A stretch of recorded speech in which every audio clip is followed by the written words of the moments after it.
Hola, hola, Dios les bendiga. Este es el pastor Milton Brizuela, quien está en este momento facilitándoles el curso de Pentecostalismo contemporáneo. Para mí es un gusto, es un placer poder dirigirme a ustedes y facilitarles la información necesaria que se pueda digerir para comprender la importancia de nuestra identidad, nuestra visión y nuestra misión como pentecostales clásicos en nuestros tiempos. Para este espacio, yo quisiera desarrollar un tema o una temática, un contenido muy relevante y pertinente para este curso, el cual he denominado el enfoque profético del pentecostalismo. ¿Por qué enfoque profético? Porque necesitamos conocer cuál fue el inicio, el desarrollo y la manera de conocer el tiempo actual de nuestro movimiento de fe, de espiritualidad, conocido como pentecostalismo. Así que hemos venido en las semanas anteriores de manera online y asincrónica, conociendo algunos materiales, algunos contenidos fundamentales de algunos escritores que nos han ubicado en la parte conceptual, pero hoy necesitamos ubicarnos en la parte cronológica, cómo nosotros estamos, cómo se vino en tiempo atrás desarrollando este movimiento pentecostal. Y para eso yo voy a citar un libro que yo he considerado muy oportuno. Por aquí tengo un libro, ¿verdad?, de un escritor que me ha inspirado mucho, me ha llevado a conocer mucho y pues es este precisamente el libro que yo quiero que ustedes conozcan de dónde viene el contenido de el enfoque que les voy a estar proporcionando hoy en este masterclass. El libro se titula Latinoamérica en llamas del escritor Pablo Deiros. Él es quien nos ubica, ¿verdad? De manera puntual. Creo que no ha logrado abrirse el, el, el icono allí, el ítems, pero sí les voy a compartir la imagen de este libro de el escritor Pablo Deiros, un libro muy buenísimo, ¿verdad? Que nos ubica a nosotros en el tiempo y en la línea de la historia.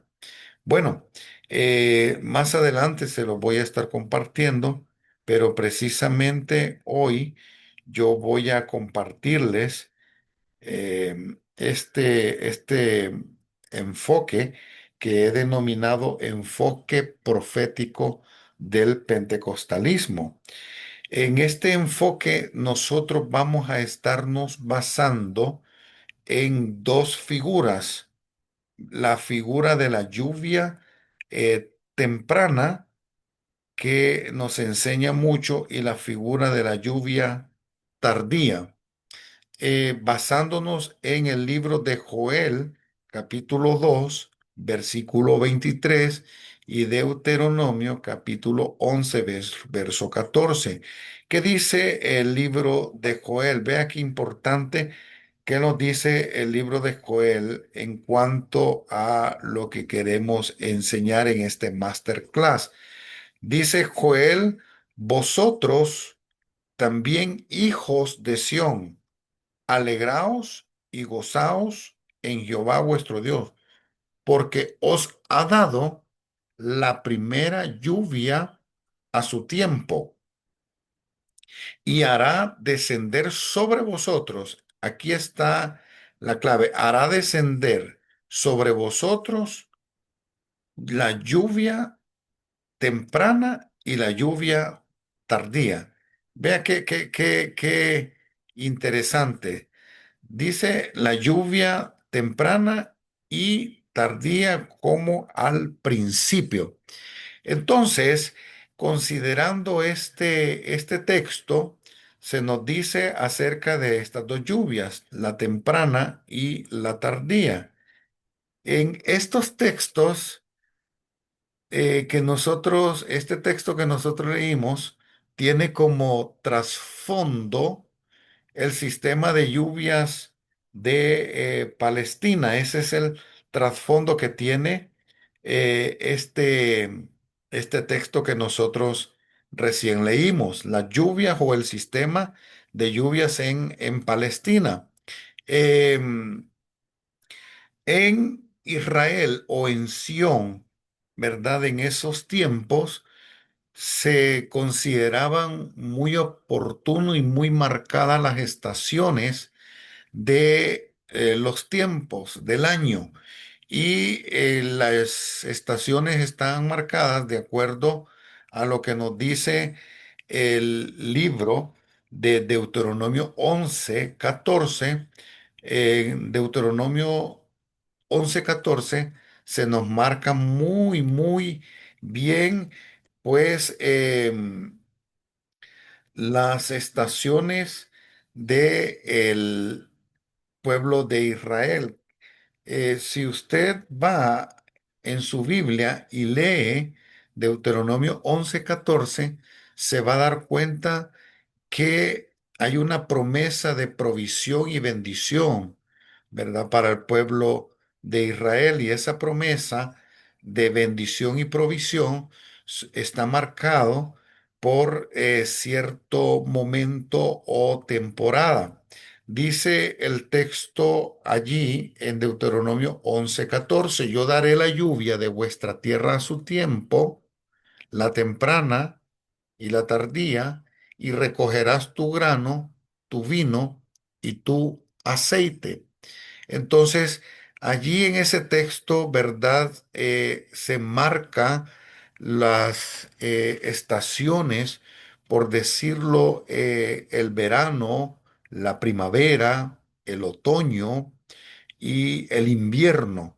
Entonces, en cuanto a esas estaciones, el Señor ubica al pueblo de Israel, ¿verdad?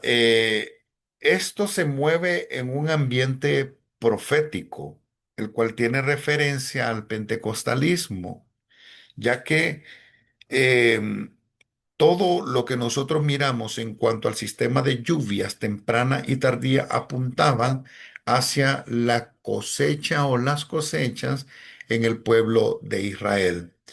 Las cosechas, ¿verdad? Nos marcaban parte del calendario judío y nosotros miramos en la lluvia temprana, se prepara la tierra para poder sembrar y los cultivos crecer, pero la lluvia tardía ya cae sobre las plantaciones en etapas de florecimiento y a punto de madurar el fruto para pronto cosecharlo. Esa cosecha, pues dice la tradición judía, que se recibía con gozo, con alegría, con danza, y ellos creían que esa danza y esa alegría llenaban la tierra mientras el pueblo se regocijaba. ¿En qué? En la abundancia de la cosecha dada por Dios, marcada en el contexto de la lluvia temprana y tardía. Ahora bien, es importante que nosotros veamos aquí ese enfoque profético. El enfoque profético de la lluvia temprana. Nosotros miramos que la lluvia temprana era necesaria para preparar el terreno, preparar la tierra que estaba seca antes de sembrar. Esta lluvia temprana que se nos marca allí en la imagen era la necesaria para la siembra. Ubiquemos los conceptos. La lluvia temprana era la necesaria para la siembra. Caía prácticamente en la estación otoñal allá en Palestina, en Israel. Era imprescindible tener una buena lluvia en ese momento del año. Era casi obligatorio sembrar en ese momento del año para que las semillas que se sembraran germinaran y la futura cosecha resultara abundante. Esta era la característica de la lluvia temprana, la que preparaba el terreno para que la semilla germinara y así asegurar una cosecha futura abundante durante el año. Esta lluvia temprana, eh, como necesaria para la siembra, básicamente era la precursora de la cosecha, o sea, que abría el camino para una abundante cosecha futura. Era la parte precursora que nos dice eso ahora en el texto bíblico, cuando esta lluvia temprana comienza a tener su cumplimiento. Nosotros miramos en Santiago capítulo 5 versículos 7 y 8 cómo están relacionadas esta lluvia temprana con la segunda venida de Cristo.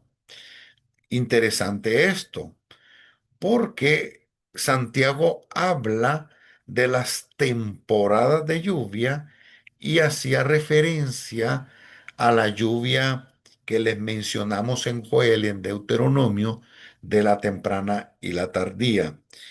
El cumplimiento profético empieza a tener fuerza a partir del año 33 hasta el año 400 después de Cristo, cuando en dos etapas miramos nosotros allí en la historia del año 33 al año 100, tenemos ahí un segmento o un periodo que conocemos nosotros como la iglesia, el periodo de la iglesia apostólica, el periodo de la iglesia cuando los apóstoles toman acción en el desarrollo del ministerio y el avance de la misión de la iglesia.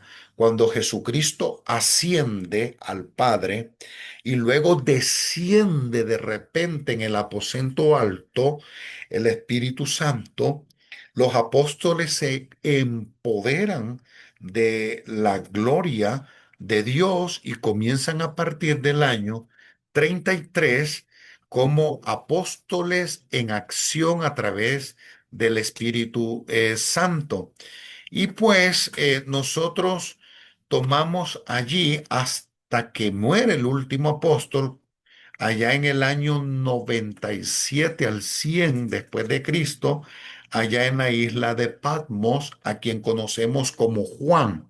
Entonces, la otra era, ¿verdad? Comienza desde que muere el último apóstol y comienza la iglesia post-apostólica, que también se conoce como la iglesia perseguida, quien tuvo aproximadamente 300 años de persecución. Comienza, ¿verdad?, con los primeros eh, pastores y padres conocidos o los pastores de la iglesia perseguida como las iglesias como Ignacio, Hermas, Policarpo. Justino Mártir, Montano y otros, ¿verdad? Pastores como Novaciano, Hilario de Poitiers y Ambrosio de Milán, etcétera. Ahora, nos vamos a ubicar primero. ¿Cómo comienza la lluvia temprana a cumplir su momento profético? Aquella que Joel dijo en el capítulo 2 verso 23 y aquella en la que Moisés habló en Deuteronomio capítulo 11 verso 14. Eh, Comienza a tener su cumplimiento cuando nos indican, ¿verdad? Ese movimiento que toma fuerza en el aposento alto. Pues aquí nosotros podemos ver a los apóstoles judíos. ¿Quiénes fueron los apóstoles judíos? Pues los apóstoles que estuvieron con Jesús, que anduvieron con Jesús, los 12 podríamos decir, pero habían también algunos apóstoles gentiles que no eran 100% judíos y que tenían una misión directa a los gentiles, conocido como el apóstol Pablo, que tiene nacionalidad romana y una nacionalidad también judía. Vemos nosotros el mover carismático del Espíritu Santo en esa iglesia liderada por apóstoles judíos y apóstoles gentiles. Entonces, todo lo que miramos en el libro de Hechos, el mover del Espíritu Santo, comienza a darle cumplimiento a la lluvia temprana, la que está preparando el terreno para la gran cosecha final o la gran siembra, los que están sembrando, preparando la gran cosecha final. Luego que muere el último apóstol, como les indico, nos vamos nosotros a este libro que es el que yo quiero compartirles como imagen, pero que no me lo permite todavía. Eh, la plataforma hacérselas ver, no sé por qué motivo no la pueden ver. Em, bueno, vamos a dejarlo allí y no se la voy a mostrar, no me la permite la plataforma. Pero sí quisiera yo mencionarles que el año 100 después de Cristo termina la primera era de la lluvia temprana, ¿sí? O la primer parte de la lluvia temprana, cuando muere el último apóstol. Vamos nosotros a ver que los apóstoles están sembrando la buena semilla del evangelio a través de la unción, el poder y la presencia del Espíritu Santo. Allí hay manifestaciones de dones, manifestaciones de algunos carismas, empoderamiento de la visión y de la misión de la iglesia primitiva. El hablar en otras lenguas como una evidencia de la llenura del Espíritu Santo y otros aspectos. Ahora, vámonos a la iglesia perseguida. Yo les voy a compartir perdón, de Pablo Deiros que se titula Latinoamérica en llamas. Y ustedes van a ver esta lámina que les estoy mostrando en pantalla o que les voy a mostrar en este momento. Van a mirar ustedes la comparación y las páginas donde les menciono yo cada uno de los tiempos donde sucedieron todavía carismas y dones del Espíritu Santo después de que muere el último apóstol. Por ejemplo, en la página 26 de ese libro que yo les voy a compartir, ustedes van a ver a Ignacio de Antioquía hablando de que la iglesia se está moviendo en un ambiente de profecías, ¿sí? En un ambiente de profecía. Hay profecía en medio de la iglesia perseguida. Ahí mismo en la página 26, ustedes van a mirar al pastor de Hermas, una ciudad donde la iglesia toma mucha fuerza. El pastor de Hermas habla de que la iglesia está experimentando visiones. También Policarpo en la iglesia de Esmirna y en la página 26 van ustedes a identificar que en el año 155 después de Cristo habla de la glosolalia o del hablar en otras lenguas. O sea que la iglesia en el año 155 después de Cristo, siendo perseguida, desarrollaba el hablar en otras lenguas o lo que conocemos técnica o teológicamente como glosolalia. También vemos a Justino Mártir en el año 165 después de Cristo, hablando de dones del Espíritu Santo, ahí en la página 26 de este libro, que vuelvo y repito, se llama Latinoamérica en llamas, escrito por Pablo Deiros, un teólogo suramericano y que se ubica en cuanto a la teología pentecostal latinoamericana. También tenemos a Montano, un líder que en el 155 al año 220 después de Cristo, de acuerdo a las páginas 27 al 29, ustedes van a identificar que él habla de profecías y otros dones del Espíritu Santo. Novaciano en el año 257 después de Cristo, en la página 29, habla también de los carismas, algunos carismas. Hilario, ¿verdad? En el año 397, Hilario de Poitiers habla de la glosolalia en la página 30, o vuelvo y repito, es la palabra técnica o teológica para definir el hablar en otras lenguas. Y Ambrosio de Milán en el año 397, en la página 30, nosotros lo miramos que expone acerca de los dones del Espíritu Santo. Entonces les estoy trayendo una línea histórica de la lluvia temprana que tuvo su auge en el año 33 hasta el año 400 después de Cristo. Después de que surge esta lluvia temprana que sembró la semilla del Evangelio, que sembró la gran comisión y la salvación de las naciones, eh, entramos en un tiempo de sequía. ¿Sí? Entramos en un tiempo de sequía del 400, año 400 al año 1650 se le conoce como la Gran Sequía, como la Era del Silencio. ¿Cómo así? Nosotros vemos que Agustín en el 430 expresa que las señales del reino habían desaparecido en las comunidades de fe. ¿Quién era Agustín? Un pastor en la ciudad de Hipona. En el 430 él dice, las señales del reino han desaparecido, no se ve evidencias del mover del Espíritu Santo en estos tiempos. En este tiempo, dice Agustín, hay pocas referencias a los carismas. ¿Y por qué?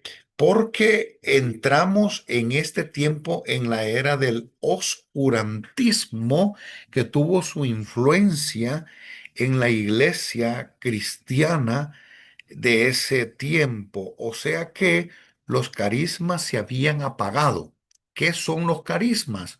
Los dones y em, movimiento del Espíritu Santo en medio de la iglesia. Esos son los carismas. De hecho, dones del Espíritu viene de la palabra griega carismatas y de ahí viene los carismas del Espíritu. Estos carismas, dones y movimientos del Espíritu se habían opacado en esta era. Recuerden que aquí estamos en el tiempo del oscurantismo. Todo se había apagado.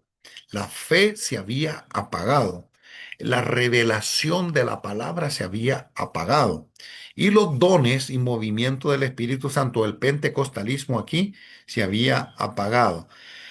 Este fue un tiempo de mucha aridez, de un desierto espiritual, un tiempo de falta de verdor y fruto del Espíritu.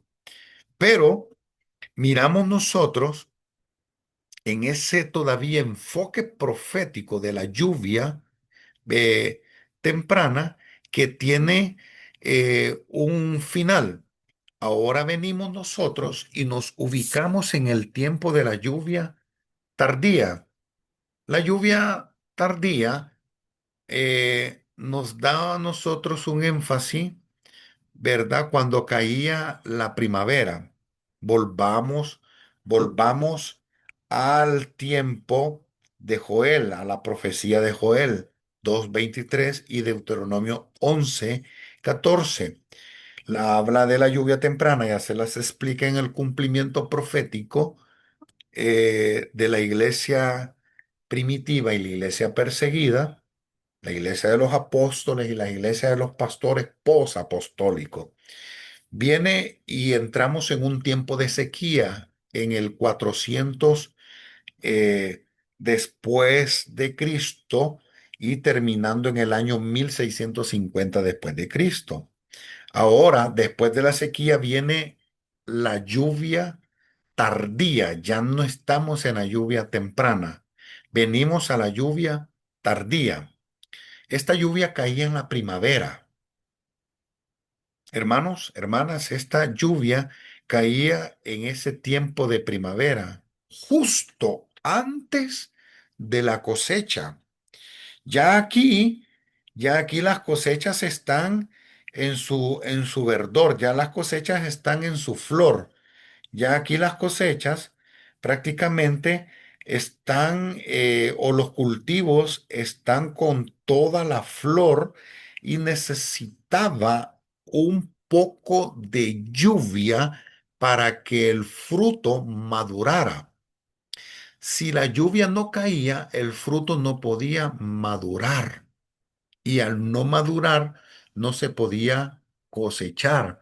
De hecho, todo fruto se cosecha cuando está maduro. Eso es lo que nosotros entendemos en términos de los cultivos en Palestina, el trigo, la uva, la viñera o el viñero, el aceite del olivo, se cultivaba cuando estaba el fruto maduro. Entonces, aquí se necesitaba una lluvia para que el fruto madurara. Y esta lluvia es la que conocemos nosotros como lluvia tardía.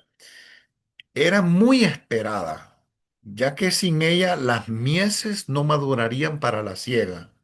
Cuando esta lluvia terminaba, entonces comenzaba la gran cosecha. Cuando esta lluvia ya tenía su tiempo de ciclo finalizado, entonces empezaban los agricultores, el pueblo de Israel como sistema agrícola, a cosechar. Y es donde comenzaba la siega, la cosecha, y se recibía con gran gozo. ¿Por qué? Se recibía con gran gozo porque estaban asegurando el alimento de todo un año. Y decían, vino la lluvia tardía, vamos a alimentarnos para todo un año porque aseguramos la gran cosecha. Entonces, apreciados estudiantes, una buena cosecha garantizaba un año de abundancia. Una buena cosecha garantizaba un año seguro y libre de hambre. Esa cosecha exitosa generaba entonces la gran fiesta que conocemos nosotros como Pentecostés. En Pentecostés, que en griego, ¿verdad? Es 50 días después de la Pascua, se celebraba la fiesta de la cosecha. Pentecostés es eso, fiesta de las cosechas. Y aquí ya estamos nosotros tomando sentido a lo profético de la lluvia temprana y la lluvia tardía. Cuando la lluvia tardía terminaba, ¿verdad? Entonces es donde venía la gran cosecha. Em, esta lluvia tardía era la que preparaba una esperanza receptora de la abundante cosecha. Cuando tuvo su cumplimiento profético en la historia de la iglesia, pues esta lluvia tuvo su cumplimiento profético en precisamente el año después del 1605 que termina la gran sequía y cierra su ciclo en el año 1900 después de Cristo. ¿Por qué? Nosotros miramos que a partir de el año 1624 comienza la gran reforma de la iglesia protestante y termina en el año 1700. ¿Verdad? Qué importante esto, porque aquí es donde surgen los movimientos de renovación pentecostal, es donde surgen los movimientos de reforma pentecostal. Recordemos que hubo un buen tiempo de sequía desde 1400, desde el 400 después de Cristo hasta el 1650. Hubo un tiempo de mucha sequía, ¿sí? Entonces vuelve en el 1600, casi 24 al 1650, resurgen algunos movimientos, por ejemplo, el movimiento de los cuáqueros, que es un movimiento protestante, un movimiento de reforma protestante que en inglés, ¿verdad? Significa, cuando se traduce ese término de cuáqueros del inglés y se pasa al español, significa los tembladores o los que temblaban. Quienes empiezan esa manifestación del temblor cuando el Espíritu Santo llega con fuerza, pues fueron allí los cuáqueros que emprendieron camino en la Reforma Protestante del 1624 al 1691. También allí en ese tiempo nosotros miramos a cierto movimiento de reforma protestante o comunidades de fe que cantaban en lenguas, eso testifican ellos, allá por el año 1701 al 1710 después de Cristo. Dice que habían cánticos en lenguas, cánticos en glosa o glosolalia.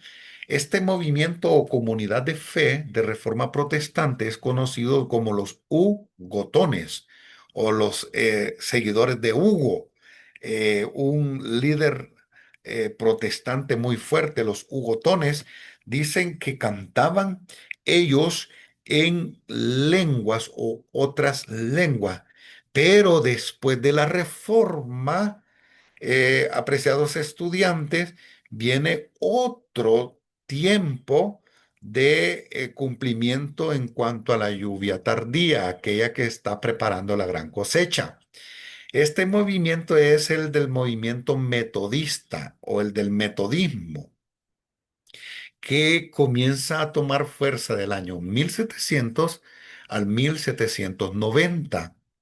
Aquí es donde surge una comunidad de fe conocido como los moravos o los moravos renovados. Ellos en sus círculos de fe, en sus círculos de discipulado, los moravos, allá por el año 1760, ellos comienzan a enseñar la importancia de la glosolalia o el hablar en otras lenguas. Y viene el gran avivamiento metodista en el año 1791. 30 años antes ellos empiezan a discipular, a enseñar la teología de la glosolalia en sus comunidades de fe, allá por el 1760. Pero cuando llega el 1791, miramos nosotros que hay un avivamiento del espíritu en las comunidades metodistas. Se dice en la historia que ellos son los que comienzan a hablar de que hay gritos en medio de los círculos litúrgicos o de cultos metodistas, que hay caídas al piso y que hay temblor en algunos de los que experimentaban el mover del espíritu, y de allí es donde vienen a escucharse las primeras premisas de los famosos santos rodadores. ¿Quiénes eran estos? Los que en el piso comienzan a rodar de acuerdo a la manifestación del Espíritu Santo. Pero pasamos nosotros del movimiento metodista, ya venimos, ¿verdad?, de la reforma, ahora metodista, y caemos en el año 1800 al 1900, el tiempo del movimiento pentecostal en Norteamérica. Norteamérica. Vea qué interesante esto, porque allá por el año 1834 hay un líder renovado del metodismo llamado como Edward Irving, que este hombre era conocido por un sermón predicado con poder. Era el predicador con poder de esos tiempos, cuando el hombre este o el predicador Edward Irving predicaba, se sentía y se percibía el poder del Espíritu Santo. Pero en Norteamérica ya se empieza a hablar de los presbiterianos rusos, que ellos decían lo que nosotros hoy conocemos como liberaciones de espíritus demoníacos en personas que eran poseídas. Ellos comienzan en el año 1855 a hablar de exorcismos, que es lo que conocemos nosotros como los famosos movimientos de liberaciones. Y también hablan de sanidades poderosas. Entonces, vemos después a los alemanes que hablan en el 1900, los alemanes, los Blumsharts, esta comunidad de fe pentecostal en ese tiempo, hablan de que hay una interpretación de lenguas en las comunidades pentecostales. Entonces, ya quiero ir yo asentando las bases, el fundamento, ¿verdad? Porque después del año 1900 viene el desarrollo de esta lluvia tardía. Muchos estudiosos serios, ¿verdad?, del cristianismo contemporáneo, creen que el desarrollo de la renovación pentecostal carismática de nuestros días es parte del cumplimiento de esas promesas o esas lluvias. Por ejemplo, estudios de David Barrett, un consultor de los bautistas del sur en Estados Unidos, ha señalado que en el año 1970, y aquí es donde quiero ubicarle con la gran cosecha que el pentecostalismo, la lluvia temprana y tardía, ha traído a la iglesia de estos tiempos. En el año 1970, este estudioso, investigador, no tanto pentecostal, sino bautista, conservador de los bautistas del sur, haciéndole un estudio al movimiento pentecostal, dice que para el año 1970 los pentecostales contabilizaban una cantidad de 73 millones de miembros. Eso dice el estudio, 73 millones de miembros. Pero para el año 1980, o sea, 10 años después, los pentecostales contabilizaban 158 millones de miembros, o sea, 85 millones más en 10 años. Y para el año 1989, los pentecostales contabilizaban 352 millones de miembros. Vea, qué importante. En 20 años, el pentecostalismo produjo una cosecha de más de 194 millones de miembros. Eso me habla a mí de que el Pentecostés o el pentecostalismo es el movimiento de la gran cosecha. ¿Cuáles son las conclusiones a las que nosotros podemos llegar? Que la lluvia temprana, la lluvia del Espíritu temprana, ya cayó sobre la tierra. Esa es la iglesia del siglo I al siglo III. Ya les mencioné de los primeros 300 años de la iglesia. Y brotó como resultado de esa visitación refrescante del Espíritu Santo a partir del Pentecostés en Hechos capítulo 2. Ya, la lluvia temprana ya cayó, ya vino sobre la iglesia primitiva. Pero después de ese tiempo, eh, varios siglos, la iglesia sufrió una escasez, una sequedad, ¿verdad? Una aridez en un desierto espiritual, falta de verdor y de fruto. Poco a poco venía decayendo el testimonio victorioso, ¿verdad? El cristianismo se espumó. ¿Por qué? Porque se le puso más énfasis al poder político y otros intereses mundanos cuando la iglesia se casó con el Estado en el tiempo del catolicismo u oscurantismo romano. Pero después de esto, Dios fue preparando el terreno, un terreno que anticipaba un nuevo derramamiento de su espíritu conocido como lluvia tardía, que hizo brotar retoños. Después de que pasó el oscurantismo, vino el iluminismo y la reforma protestante con Martín Lutero y los otros protestantes de su tiempo. Dios hizo brotar retoños del pentecostalismo que se había apagado, retoños abundantes y frutos increíbles. Ya le mostré los frutos a usted de que en 20 años más de 194 millones de pentecostales surgieron de esta lluvia tardía. Y esta lluvia es la de nuestros tiempos. Esta lluvia es la del pentecostalismo contemporáneo. Y aquí es donde yo quería llegar con ustedes, porque el curso se llama Pentecostalismo Contemporáneo y sí, lo vengo trasladando, lo vengo recorriendo desde que comenzó hasta este tiempo. Esta lluvia es la de nuestros tiempos, la lluvia tardía. Es la que está anticipando la gran cosecha que tendrá su fiesta de regocijo, que tendrá su fiesta de celebración cuando venga nuestro Señor Jesucristo y podamos ir a las fiestas, a las bodas del Cordero y celebrar allí que recogimos la gran cosecha.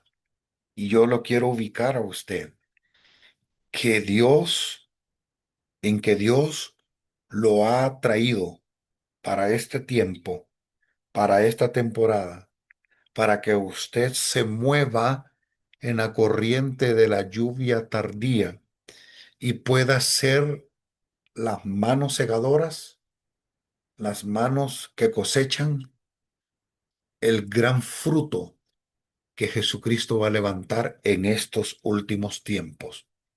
¿Cómo identificamos el pentecostalismo contemporáneo? Como un balance entre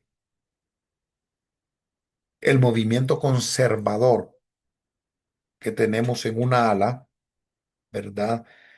A un lado, ese movimiento que no cree en el mover del Espíritu Santo, una tendencia, un extremo, que las lenguas y los dones del Espíritu cesaron, terminaron cuando el último apóstol murió. Pero nosotros ya vimos que no fue así. Históricamente hubieron movimientos del Espíritu Santo. Por un lado, el movimiento conservador, pero por el otro lado, el movimiento neopentecostal, donde hay una exageración o una tendencia exagerada de los dones, ¿verdad? De los dones, la revelación y otros aspectos que nos dan a nosotros una tendencia o un extremo muy eh, complicado de interpretar si no estamos bien identificados con lo que nosotros somos. Una tendencia de muchos dones, pero poco carácter, poco fundamento bíblico, poco, poca base fundamentalista y teológicamente hablando bíblica. Entonces, en nuestro pentecostalismo contemporáneo, nosotros somos el punto de equilibrio, somos el punto balanceado entre lo conservador y lo neopentecostal. Así que estamos llegando al final de esta masterclass y en la plataforma yo voy a asignarles allí qué es lo que ustedes van a hacer en su trabajo semanal. Hemos llegado hasta aquí. Que el Señor les bendiga y que puedan ustedes disfrutar al máximo con el libro que se les va a proporcionar para que puedan darle ustedes seguimiento, lineamiento teórico al contenido de este masterclass. Que el Señor les bendiga y nos vemos en la próxima.